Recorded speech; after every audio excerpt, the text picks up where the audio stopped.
नमस्कार दोस्तों एक बहुत ही शॉकिंग डेटा अभी हमारे सामने आया है जो हर इन्वेस्टर को बिल्कुल एकदम चौंका देगा।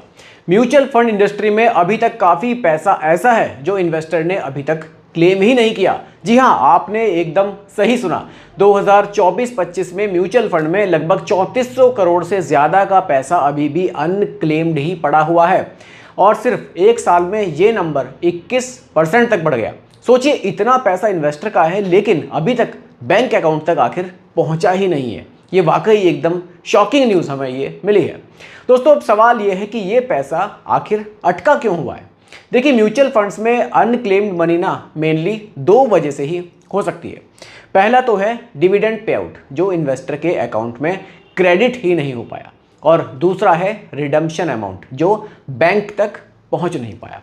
और इसके पीछे सबसे जो कॉमन रीज़न है ना, वो है डिटेल्स को अपडेट ना करना। जी हाँ, कभी इन्वेस्टर का जो बैंक अकाउंट है वो क्लोज हो गया, उन्होंने चेंज ही नहीं किया, कभी ईमेल और कभी मोबाइल नंबर उनका बदल गया, लेकिन एएमसी के रिकॉर्ड में वही पुरानी डिटेल्स रह गई।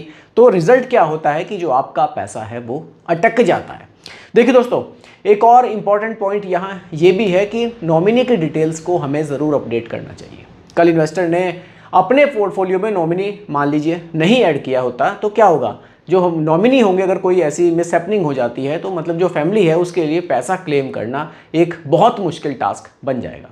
अब इसी वजह से सेबी ने ना नॉमिनी ऐड करना एकदम कंपल्सरी कर दिया है।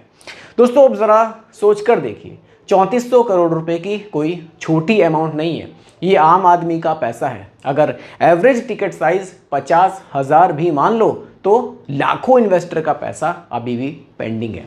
और इसमें रूरल और सेमी अर्बन इन्वेस्टर भी हो सकते हैं जिनको शायद पता भी नहीं है कि उनका पैसा आखिर किस वजह से अटका पड़ा है और वो अभी मिल भी पाएगा या नहीं मिल पाएगा।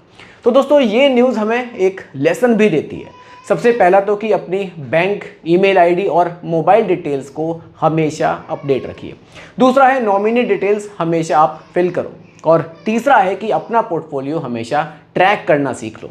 आज के टाइम में कैम्स है हमारी CAMS, वो एक ऐसा रजिस्ट्रार है जो आपको कंसोलिडेटेड स्टेटमेंट भी देते हैं जिसमें आप देख सकते हो कि आपके नाम से कितना पैसा कहाँ इन्वेस्टेड है। और अगर कभी डाउट हो तो डायरेक्टली आप AMC के कस्टमर केयर से भी आप चेक कर सकते हो बात करके कि कोई मेरा अनक्लेम्ड अमाउंट किसी भी तरह से पेंडिंग तो नहीं है। दोस्तों, एक और चीज़ है, अपने पेरेंट्स या फैमिली मेंबर्स के इन्वेस्टमेंट पर भी थोड़ा सा आप ध्यान ज़रूर रखो। कई बार उन्होंने पुराने ज़माने में म्यूचुअल फंड्स लिए होते हैं लेकिन रिकॉर्ड ट्रैक नहीं कर पाते और उनके लिए ये पैसा मतलब एक तरह से ख़त्म हो जाता है। तो उनके लिए भी आप जो है ये स्टेटमेंट निकाल कर देख सकते हो, चेक कर सकते हो कि कोई उनका कहीं पुराना पैसा किसी वजह से पेंडिंग तो नहीं है, और अगर है तो आप थोड़ी कोशिश करेंगे तो वो पैसा मिल भी सकता है। दोस्तों, म्यूचुअल फंड इन्वेस्टमेंट बढ़ रही है लेकिन अवेयरनेस भी बढ़ रही है, लेकिन साथ में रिस्पॉन्सिबिलिटी भी हमारी है कि अपना पैसा हम किस तरह से ट्रैक करते हैं, क्योंकि अगर हम ही केयरलेस हो गए तो फिर पैसा अटका रहेगा और बेनिफिट को छोड़िए, ये सिर्फ हमें लॉस की तरफ ले जाएगा। इसका जो टोटल लॉस होगा वो हमें ही होगा। तो आज आपको एक काम ना दोस्तों ज़रूर करना है, अपनी नॉमिनी डिटेल्स को चेक ज़रूर करो कि मैंने अपने जो निवेश है उसमें नॉमिनी ऐड किया है या नहीं किया है। अपनी कॉन्टैक्ट डिटेल्स आपको वेरीफाई करनी चाहिए, अपनी मेल आईडी को भी चेक करना चाहिए कि एकदम अपडेट है या नहीं है। और दोस्तों, आप भी अपना एक स्टेटमेंट भी निकाल सकते हो, क्या पता आपने भी कभी कुछ ऐसा निवेश किया हो जो आपका पेंडिंग पड़ा हो। तो दोस्तों, आपको क्या लगता है, AMC और सेबी इस प्रोसेस को और सिंपल बनाना चाहिए या ये जिम्मेदारी पूरी तरह से हम लोगों की है यानी कि इन्वेस्टर की है? कमेंट में अपना ओपिनियन आप ज़रूर लिखिएगा। और बाकी वीडियो पसंद आती है तो लाइक शेयर ज़रूर कीजिएगा। चैनल पर नए हैं इसको सब्सक्राइब करना मत भूलिएगा। मिलते हैं जल्दी एक और नई वीडियो के साथ। धन्यवाद।